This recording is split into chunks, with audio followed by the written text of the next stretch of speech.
सर्व भक्तांचं स्वागत आहे पुन्हा एकदा श्री नागेश्वर जुंगाई या चॅनलवर। आपण आज पाहणार आहोत सुंदर असे कीर्तन, भव्य कीर्तन। तर असेच नवनवीन व्हिडिओसाठी श्री नागेश्वर जुंगाई या चॅनलला सबस्क्राइब करून ठेवा, म्हणजे तुम्हाला नवनवीन व्हिडिओ बघायला भेटतील। हो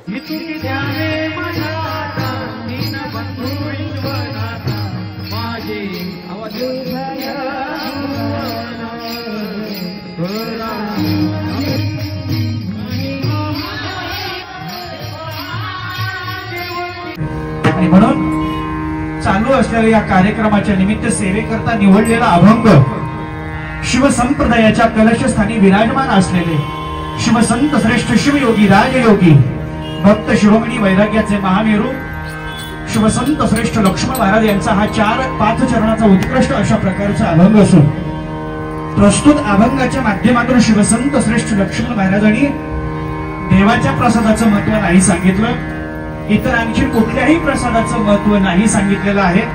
आजच्या अभंगामध्ये गुरुच्या प्रसादाचं महत्व विशेषत्वाने सांगितलेलं आहे। कारण आजच्या अभंगामध्ये एखाद्या गोष्टीचं जर गुरुजी विशेषत्व सांगायचं असेल तर त्याच्या पाठीमागे एखादं विशेषण लावतो, पण आजच्या अभंगामध्ये गुरुच्या प्रसादाचं विशेषत्व सांगत असताना 1 नाही 2 नाही 3 नाही 4 विशेषण लावले आहेत आमच्या लक्ष्मण महाराजांनी। आणि यामध्ये विशेष म्हणजे विशेष काहीतरी आहे। काय विशेष आहे? थोरी या शब्दाचा अर्थ आहे उंची। या प्रसादाची उंची अजून तरी मोजणारा जन्माला आलेला नाहीये। महिमा म्हणजे असा आहे या प्रसादाचा महिमा, जीवाची जीवदशा घालून शिवत्वाची प्राप्ती करून देतो तो म्हणजे प्रसाद। हा महिमा कशाचा आहे? प्रसादाचा। दुसरी गोष्ट, प्रसादा इतकी श्रेष्ठ वस्तू जर दुसरी कोणती म्हटलं तर ती फक्त आणि फक्त म्हणजे गुरुचा प्रसादच आहे बरं का। प्रसादा इतकी श्रेष्ठ वस्तू जगतामध्ये कुठलीही नाहीये आणि म्हणून एवढा भारी आहे की जीवाचा जीव पण घालून शिवपदाची प्राप्ती आपल्याला होत असते। आणि यासाठी मानवी जीवनामध्ये गुरुच्या प्रसादाची अत्यंत आवश्यकता आहे। म्हणून शिवसंत श्रेष्ठ लक्ष्मण महाराजांनी गुरुच्या प्रसादाचं महत्व विशेषत्वाने प्रतिपादन केलेलं आहे व बाकी संपूर्ण त्याचा परिणाम सांगितलेला आहे। तो जीवनामध्ये प्राप्त झाल्याच्या नंतर त्याचा परिणाम काय होतो? शिवाहर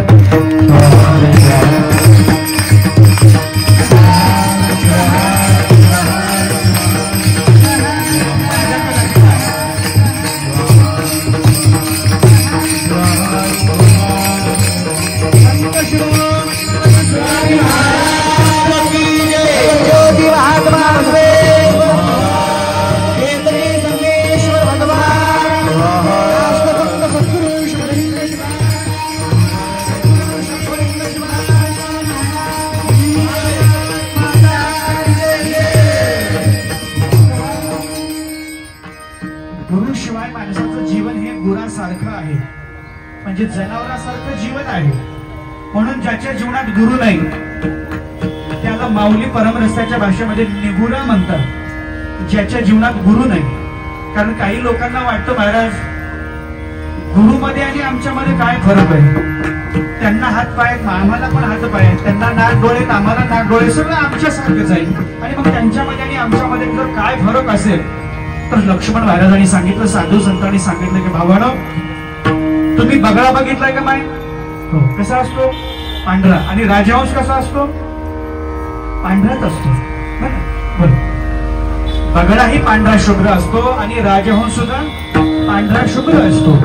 बगळा सुद्धा नदीच्या तळ्याच्या कडेला असा थांबतो, जणू का एखादी संन्यासी साधू महात्मा तपश्चर्येला बसलेला आहे साधनेसाठी। पण किती वेळ? जोपर्यंत त्याला मासा दिसत नाही तोपर्यंत। एकदा मासा दिसला की तो चटकन उचलतो मासा। कोण? बगळा। राजहंसाला काय कशाचा चारा लागतो? मोत्याचा चारा लागतो। मोती कठीण असतात ना, पण राजहंसाच्या चोचीचा स्पर्श त्या मोत्याला झाल्याबरोबर त्याचं पाणी होत असतं। जसं तुम्ही आता मकर संक्रांतीला चुडा भरता बघा, भरता म्हणजे लाख असते। चुडा जो असतो तो कशाचा असतो? त्याच्यामध्ये लाख असते। ती लाख अग्नीजवळ नेल्याबरोबर ती पाणी होते. अग्नीजवळ नेता होय पाणी, आणि तिथून जर बाजूला काढलं तर दगडासारखं ते घट्ट असतं. तसं राजहंसाच्या चोचीचा स्पर्श मोत्याला झाल्याबरोबर त्याचं पाणी होतं. दुसरी गोष्ट, आता तुम्ही काही दूध विकता का? नाही ना, फक्त आपण दूध आणतो. पण जेणे जेणे दूध विकतात त्याने हात वरी करा. इथं कोणीच नाही, इथं सगळे दूध आणणारे. मग दुधामध्ये जर पाणी मिसळलं तर कळतं कधी नाही? कळतं. दुधामध्ये पाणी मिसळलं तर कळतं. म्हणजे मिसळता का तुम्ही? नाही. दुधामध्ये पाणी मिसळलं तर कळतं, पण दुधामध्ये दूध मिसळलं तर कळतं का? नाही. दुधामध्ये पाणी मिसळलं तर कळतं, दुधामध्ये दूध मिसळलं तर जसं कळत नाही, तसं जीवशिव ऐक्य साधण्याचं जे ज्ञान आहे त्याचं सामर्थ्य जर कशामध्ये असेल तर गुरुकृपेमध्ये आहे, गुरुच्या प्रसादामध्ये आहे. मानवी जीवनाचं संबंध कल्याण जर कशात असेल तर गुरुच्या प्रसादामध्ये. म्हणून जीवनामध्ये देव नाही भेटला तरी चालेल, पण सद्गुरु भेटावा. कारण देव भेटून उपयोग नाही, देव कळला पाहिजे. आणि देव कळण्यासाठी जीवनामध्ये सद्गुरूची भेट अत्यंत महत्वाची आहे. आणि याचं उदाहरण आपल्याला सर्वांना श्रुत असलेलं, कारण ज्याच्या जीवनात गुरु नाही त्याचं जीवन गुरासारखं आहे. जो वाल्या कोळी त्याच्या जीवनात गुरुचा संबंध आला नाहीये, आणि मग त्याच्या जीवनामध्ये वाल्याचा वाल्मिक ऋषी झाला. हे कशामुळं? तर सद्गुरुनाथाच्या प्रसादामुळं, कृपेमुळं. म्हणून वाल्या कोळ्याच्या जीवनामध्ये सद्गुरुनाथाची भेट झाली, म्हणून तो वाल्याचा वाल्मिक ऋषी झाला. आणि त्याच वाल्याच्या जीवनामध्ये जर रामाची भेट झाली असती तर वाल्याचा वध झाला असता. शिवहार.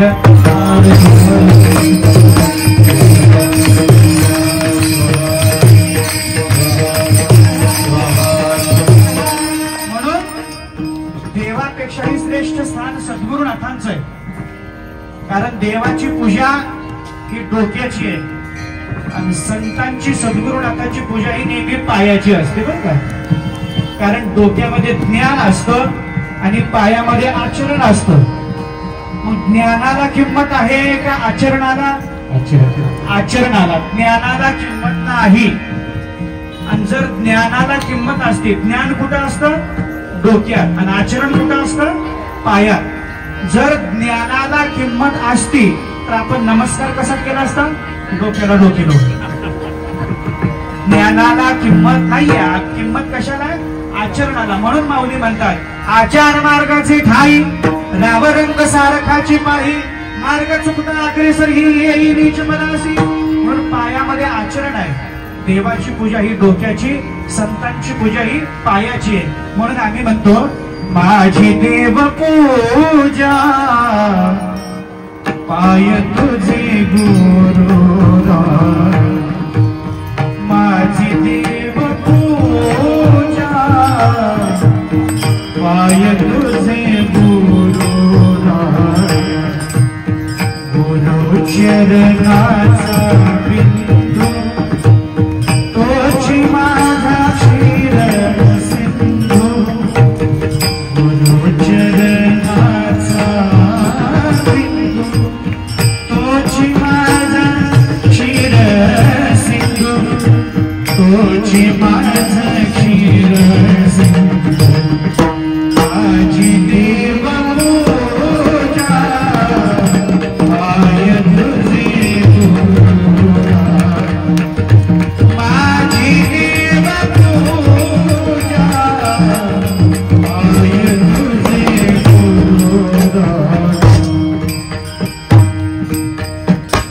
म्हणून देवापेक्षा श्रेष्ठ स्थान सद्गुरुनाथांचं. देवापेक्षा श्रेष्ठ स्थान का? याचं कारण देवावर संशय घेणारे भरपूर आहेत. देव आहे का म्हणणारे, देव दाखवा आणि 10,000 रुपये मिळवा म्हणणारे असे भरपूर आहेत. पण गुरु नाही म्हणणारा असून एकही जन्माला आलेला नाहीये. म्हणून माऊली म्हणतात परमरहस्यामध्ये, तो भगवंत कसा आहे? तो निर्गुण आहे. निर्गुणी निर्गुण आपण म्हटलो की शिवपाठामध्ये, सगुणी सगुण त्रिगुणी त्रिगुण शिवची तो. अरे पण जो निर्गुण आहे, निराकार आहे, पूजापत्री भावभक्ती कैसी करावी निराकारा प्रती, मग त्या निराकार भगवंताची आपल्याला भक्ती करता येते का? नाही. म्हणून तो भक्तासाठी झाला सगुण. पूजापत्री भाव भक्ती कैसी करावी निराकारा प्रती, सेवेसी पूजेसी योग्य गुरुमूर्ती म्हणून विशेष हा. म्हणून देवापेक्षा श्रेष्ठ स्थान सद्गुरुनाथांचं आहे. का? याचं कारण आहे, जेने कामलाचे कैवल्य केले, रंकासी राज्य पद दिदले. कामलाचे म्हणजे आपण म्हणतो ना, उकंड्याची सुद्धा दैना फिटते. तसं जेने कामलाचे कैवल्य केले, रंकासी राज्य पद दिदले, जीवासी शिवापती वैसविले जया गुरुनाथे. अरे मग हे सामर्थ्य कशा कोणाचं आहे?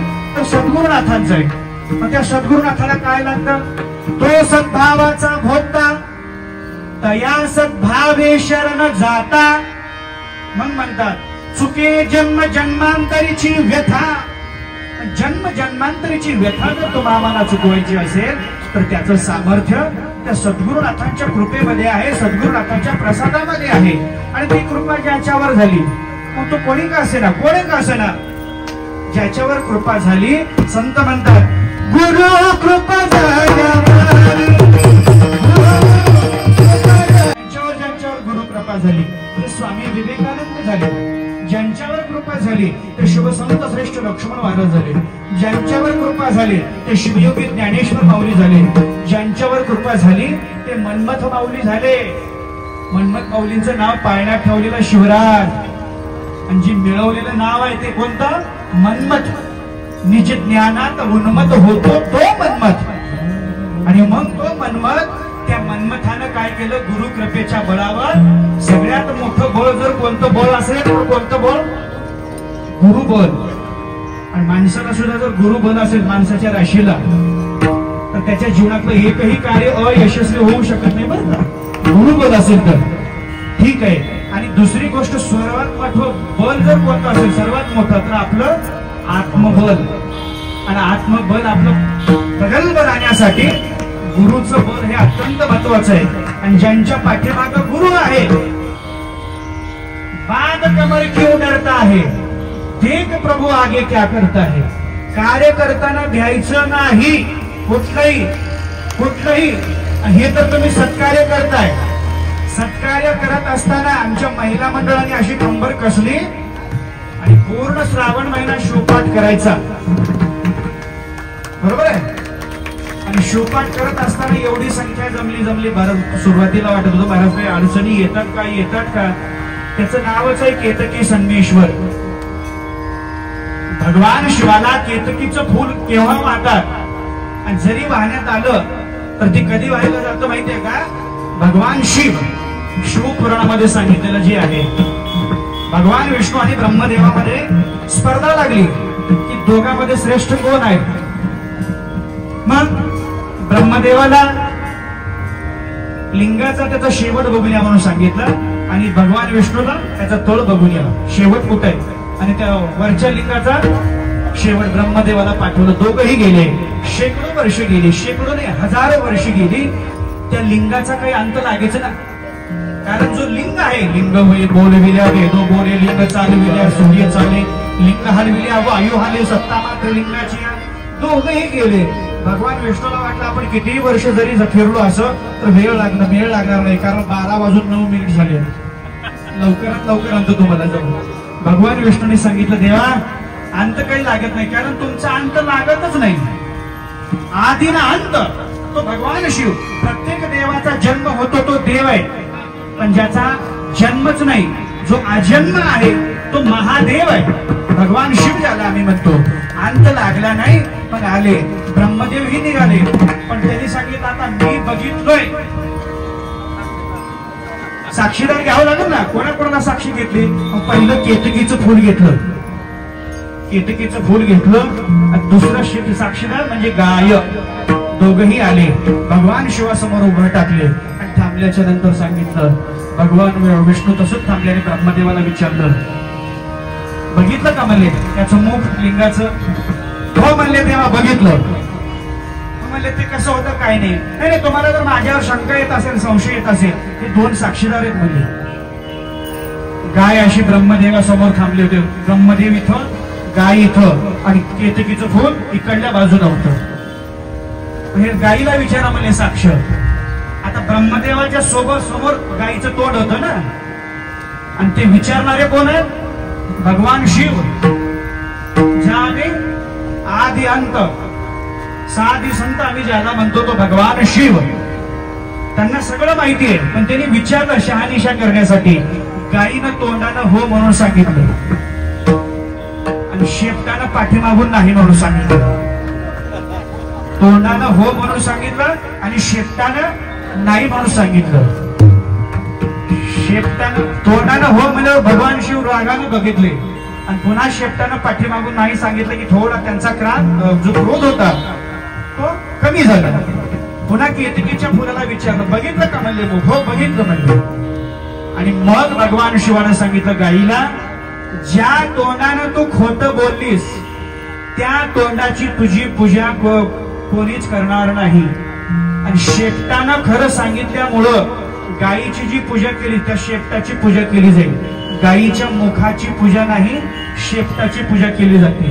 आणि केतकीच्या फुलाला सांगितलं, तू खोटं बोलल्यामुळं तुला माझ्यावर कधीच वाहण्यात येणार नाही. आणि जर कधी येणार कदा वाहण्याची वेळच आली तर तुझी जीभ चिरून वाहण्यात येईल. हे केतकीचं फूल. म्हणून ज्या केतकी संगमेश्वरापाशी आपण थांबलेलो आहे, खोटं बोलायचं वागायचं तर नाही. सत्यम वद धर्मम चर, हे याच्यासाठी हा परमार्थ आहे आणि याच्यासाठी गुरु. आणि मग तुम्ही आम्ही कसे गुरुमध्ये आणि आमच्यामध्ये ज्यांना फरक वाटत नाही. तुम्ही आम्ही सगळे बगड्यासारखे आहेत बरं का. बगडाही पांढरा शुभ्र आहे, राजहंसही पांढरा शुभ्र आहे, पण तुम्ही आम्ही बगड्यासारखे. आणि सद्गुरुनाथ हे राजहंसासारखे. म्हणून माऊली म्हणतात, त्याची जर कृपा झाली, जेने कावला जे कैवल्य केले, रंकासी राज्यपदी दिले, जीवासी शिवपदी बैसवले, जया गुरुनाथ. म्हणून देवापेक्षा श्रेष्ठ स्थान सद्गुरुनाथांचं आहे. आम्ही म्हणतो गुरु थोर म्हणावा का देव थोर म्हणावा, आधी नमस्कार कोणासी करावा, मला भासतो सद्गुरु थोर वाटे, कयाच्या प्रसादे शिवसांब भेटे. ज्याच्या प्रसादाचं सामर्थ्य एवढं आहे. आणि मग ते प्रसाद लक्ष्मण महाराजांच्या जीवनामध्ये प्राप्त झालं बरं का. गुरु म्हणजे प्रत्येक संप्रदायामध्ये गुरु असतो. अनेक संप्रदायामध्ये देवाला महत्व आहे, पण आमच्या या भजनामध्ये ही जी परंपरा आहे, आमची परंपरा कोणती आहे? ही देव परंपरा नाही, ही गुरु परंपरा आहे. म्हणून आमच्या भजनाची सुरुवात सुद्धा जय जय गुरु महाराज गुरु. भजनाची सुरुवात. आता मध्यंतरी काय चालू आहे? आपलं शेवट आहे म्हणून आपण हे मध्यंतरी चालू आहे काय? गुरु प्रसादाची थोरी ही मध्यंतरी. आणि शेवटी काय आहे? गुरुराज माऊली, गुरुराज माऊली. आधी मधी आणि अंती कोण असेल तर गुरु आहे. गुरु या शब्दाचा पेक्षा मोठं होता येतं का? नाही. म्हणून हे सामर्थ्य ज्यांना मोठं झालेलं आवडतं ते जर कोणामध्ये आहे तर सद्गुरूला. आता तुमची प्रगती जर झाली, असं शेजाऱ्या पाजाऱ्याला चांगलं वाटतंय का? मी एका गावाला कीर्तनाला गेलो आणि गेल्याच्या नंतर त्या गावातला एक शेजारी होता आणि तो पेढे वाटू लागला आपण. आणि त्याला म्हणलं, मी पेढे का वाटतोस रे? अहो म्हणलं, आमच्या शेजाऱ्याला लॉटरी लागली. म्हणला किती? 5 लाखाची. 5 लाख रुपयाची लॉटरी लागली आहे. आणि म्हणून अरे बापरे म्हणलं, एवढंच म्हणले गाव दिसलं मला की जे शेजारी म्हणजे शेजाऱ्याला लॉटरी लागल्यामुळे पेढे वाटतोय. वा वा, तुमच्यासारखा शेजारी प्रत्येकाला भेटावं म्हणलं. त्यांनी म्हणलं, महाराज त्याला 5 लाखाची लॉटरी लागली म्हणून मी पेढे वाटत नाही, त्याचं लॉटरीचं तिकीटच हरपलंय मला म्हणून. ते असे शेजारी भरपूर आहे. चांगल्या माणसाला विरोधक आणि चांगल्या रस्त्याला गतिरोधक हे असतात. म्हणून असे शेजारी नाही. दुसऱ्याची प्रगती ज्यांना आवडते तो संत असतो, तो संत विचाराचा असतो. म्हणून दुसऱ्याची प्रगती एक लक्षात घ्या, भांडणं केल्यावरच शत्रू निर्माण होतात असं नाही बरं का. आपली प्रगती होऊ लागली की आपल्या आजूबाजूला ऑटोमॅटिक शत्रू थांबतात. म्हणून दुसऱ्याची प्रगती ज्यांना आवडते ते संत विचाराचे असतात, नवे नवे ते संतच असतात. आणि म्हणून ज्यांना दुसऱ्याची प्रगती आवडते ते संत लक्ष्मण महाराज धोतरजोड्याच्या आष्टीचे असणारे साखरखेरणा मठामध्ये गेले आणि तात्कालीन गुरु महाराजांचं दर्शन घेतलं. दर्शन घेतल्याबरोबर लक्ष्मण महाराजांना पाठवून हात फिरवलं. लक्ष्मण महाराजांचं टोपण नाव आप्पा आणि हात फिरवून सांगितलं राहा म्हणले मठात. आता इथं सुद्धा आमचा कार्यक्रम एवढा सुंदर चालू आहे. हे एवढा सुंदर कार्यक्रम चालू असताना इथं जर सांगितलं एखाद्याला कार्यक्रम आहे कीर्तनाचा त्या टाकता का? मी तेच लोक चटई टाका म्हणायला. पट्टी बी कमी घेतात माझ्याकडून. पट्टी बी घेता भरपूर पण चट्या जमत नाही. इथली सेवा मिळायला सुद्धा भाग्य लागतं बघा. आणि या केतकी संगमेश्वराची जशी जशी प्रगती होईल तसं तसं त्यांच्या भक्ताची सुद्धा तशीच प्रगती होईल. इथल्या मंदिराची जशी जशी प्रगती होईल त्यांच्या भक्ताची सुद्धा तशीच प्रगती होणार हे निश्चित. आणि मग लक्ष्मण महाराजांना सांगितलं सेवा काही गळेल ती करा. आता कुणाला टाळ वाजवता येत नाही, कुणाला चाल म्हणता येत नाही, कुणाला भजन येत नाही, कुणाला कीर्तन येत नाही, कुणाला पकवाज येत नाही. मग आम्हाला काही जमत नाही. मग काय करावं? इथलं झाडून काढणं सुद्धा सेवा आहे बरं का. इथलं झाडून काढणं सेवा आहे. मृदंगाला कणिक मळून आणून देणं सेवा आहे. टाळा आणून देणं सेवा आहे. मग लक्ष्मण महाराजांना वाटलं आता मला काहीच येत नाही, काय करावं? सेवा केली झाडून काढायची. अशी 4-2 दिवस नाही, एखादी महिना श्रावण महिना नाही, 4-2 वर्ष नाही, अशी 20 वर्ष सेवा केली. किती? काही काही बहादर मंदिरात जातात, गुरु घरी जातात, फुकट मस्त खातात. आता प्रसादाची व्यवस्था आहे ना आपली. 2 टाइम खायचं, पंखा बघायचं, झोपी जायचं. इकडे भजन का होईना, शिवपाठ का होईना, कीर्तन का होईना, त्याच्याशी काही देणं घेणं नाही. पण लक्ष्मण महाराजांनी सेवा करायची म्हटले आणि झाडून काढले. 3 टाइम वर झाडायचे. अशी 20 वर्ष सेवा केली. आणि 12व्या वर्षी प्रसिद्ध महास्वामीजींचा साक्षात्कार झाला. 20 वर्षापूर्वी आले. महाराजांनी विचारलं इथं का आलो, का आले, आपण कोण? म्हणलं आपण विचारलं नाव कोण आहे. तर आम्हाला विचारलं आम्ही सांगितलं असतं मी आमका आमका आहे, मी टमका टमका आहे. जे नाव आहे ते आपलं नाव सांगितलं असतं. लक्ष्मण महाराजांना विचारलं आपण कोण? तर त्यांनी म्हटलं महाराज माझा मीच कोण न कळे मनसी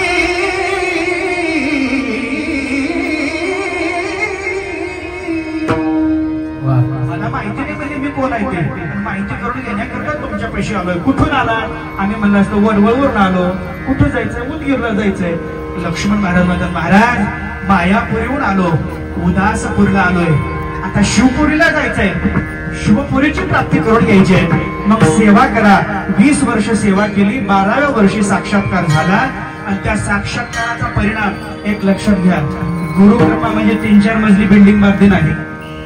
गुरुकृपा म्हणजे 10 चक्कर रान घेणं म्हणजे नाही. 50-50 कोटीची प्रॉपर्टी म्हणजे गुरुकृपा नाही. आपली आत्मिक उन्नती होणं त्याला गुरुकृपा लागते. आणि लक्ष्मण महाराजावरती फलसिद्ध महास्वामीजींचा साक्षात्कार झाला.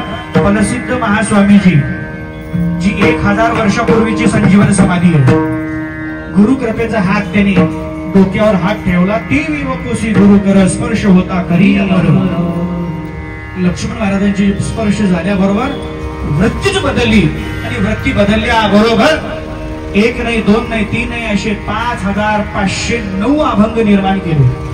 वारकरी संप्रदायाच्या कलशस्थानी तुकाराम महाराज आहेत ज्यांचे 4092 अभंग आहेत. आणि शिव संप्रदायाच्या कलशस्थानी लक्ष्मण महाराज ज्यांचे 5509 हे उपलब्ध अभंग आहेत. आणि मग विचारलं गुरु महाराजांनी एवढे अभंग, एवढं सामर्थ्य, अभंग ज्यासी नाही भंग आलो मारंग हृदया माझे, असं लक्ष्मण महाराजांना विचारल्याबरोबर आमच्या लक्ष्मण महाराजांना गुरु महाराजांनी विचारलं हे कशाचं सामर्थ्य आहे? तर लक्ष्मण महाराजांनी सांगितलं देवा हे दुसरं तिसरं काही नसून गुरु प्रसादाची गोडी, गुरु प्रसादाची गोडी, गुरु प्रसादाची गोडी,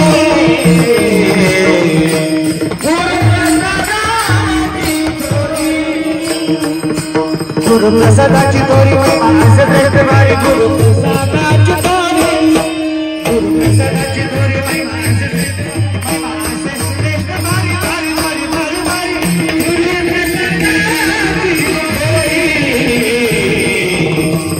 गुरु प्रसादाची गोडी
श्रेष्ठ भारी ज्यांच्या जीवनात प्रसाद मिळाला ते लक्ष्मण महाराज झाले, ते शिवसंत श्रेष्ठ मन्मथ माऊली झाले, ते शिवयोगी ज्ञानेश्वर माऊली झाले.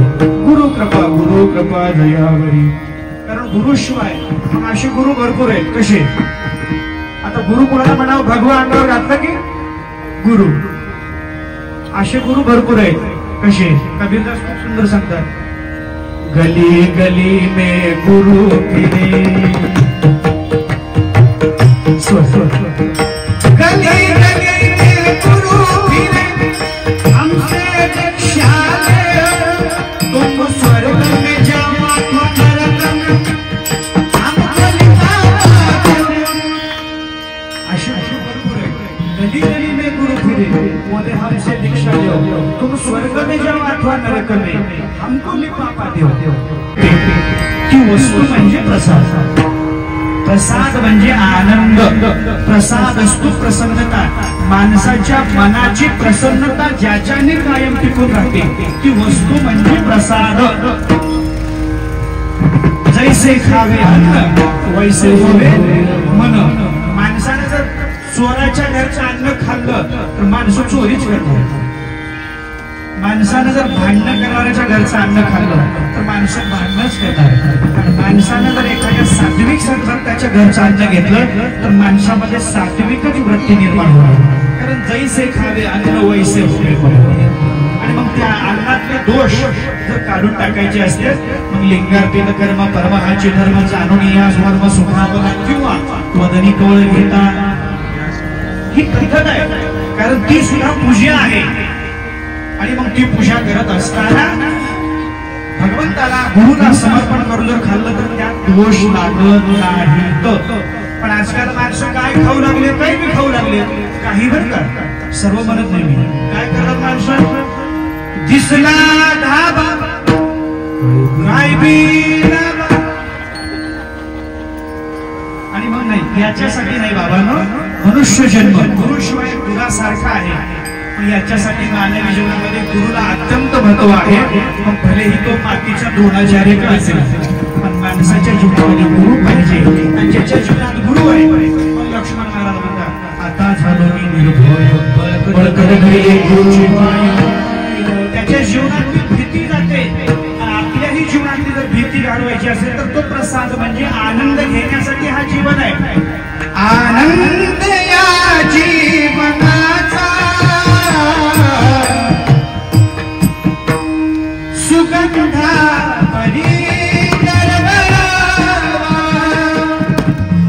जीवनामध्ये आनंद पाहिजे. बरेच लोक आनंदी आहेत का? आनंद आणि सुख नाही. आनंद या शब्दाला विरोधार्थी शब्दच नाही. कोणी म्हणे दुःख. दुःख हे आनंदाचा विरोधी शब्द नाही, ते सुखाचा आहे. माणसाला सुखाच्या गोष्टी मिळवता येतात पण आनंद आणि प्रसन्न जर राहायचं असेल तर त्याला भगवत कृपा लागते, सद्गुरूंची कृपा लागते. ज्यांच्या जीवनामध्ये काहीच नसतं पण सद्गुरूची जर कृपा त्यांच्यावर असेल तर ते सतत प्रसन्न आणि हसत मुखानं असतात. म्हणून सद्गुरूची कृपा भगतसिंगावर होती. भगतसिंगाला फाशी झाली. उद्या फाशी आहे आणि तो आज किंवा उद्या नाही, सकाळी 7 वाजता फाशी आहे त्याला.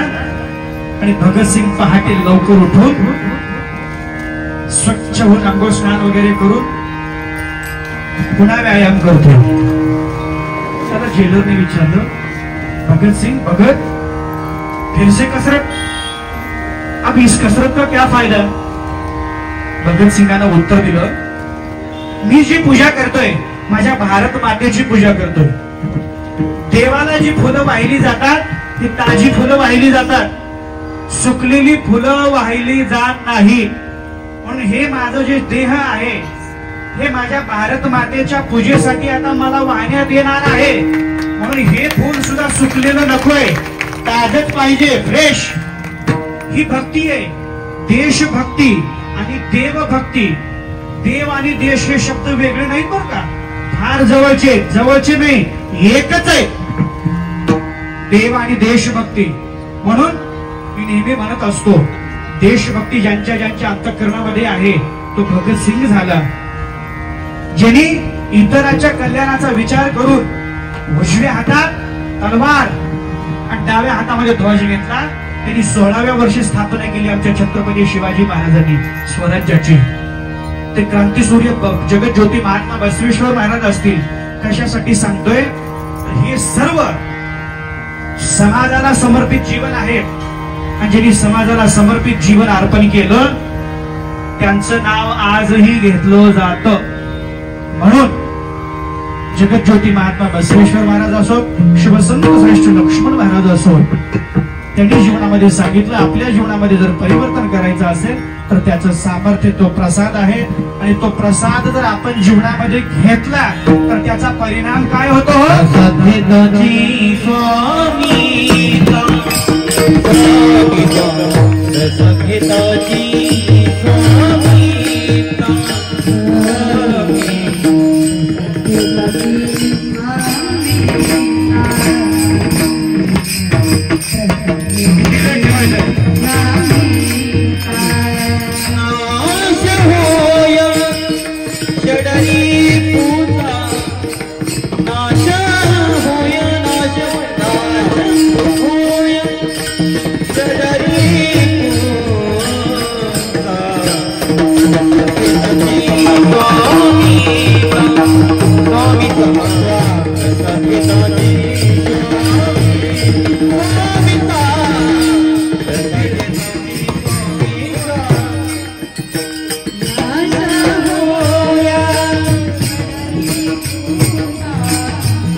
प्रसाद मिळाला.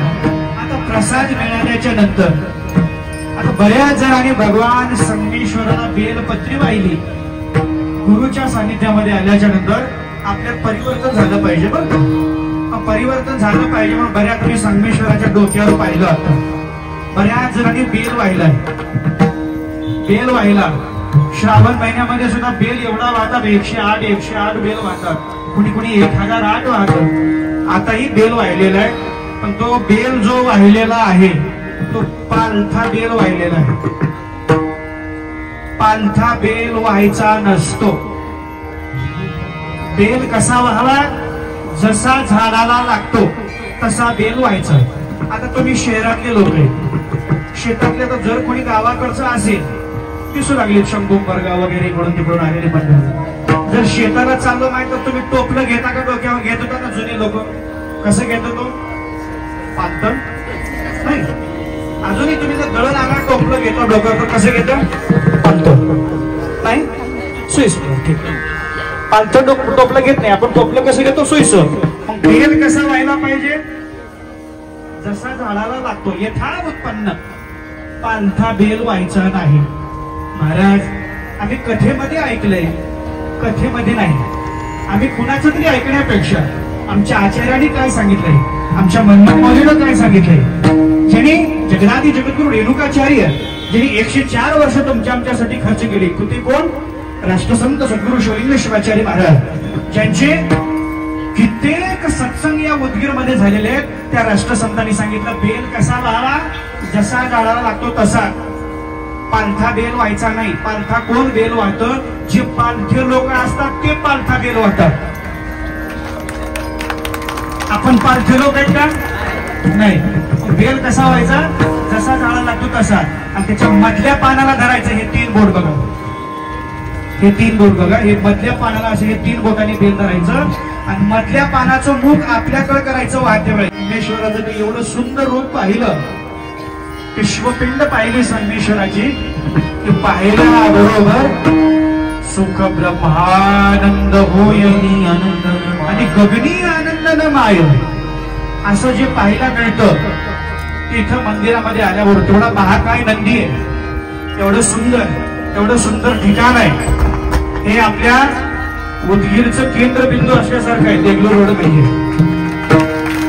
आणि इथे एवढं सुंदर संगमेश्वराचं मंदिर, एवढा संगम जो घडून आलेला आहे त्या संगमेश्वर भगवंतानं अनेक भक्तांनी, इथं काही विशिष्ट समाजाचेच लोक पाहिजे का, काही असं नाही, इथं सर्व समाजाचे संगमेश्वर, जिथं अनेक जाती पंथांना मिळून केला जातो तो कार्यक्रम म्हणजे संगमेश्वर भगवंताचा उत्सव.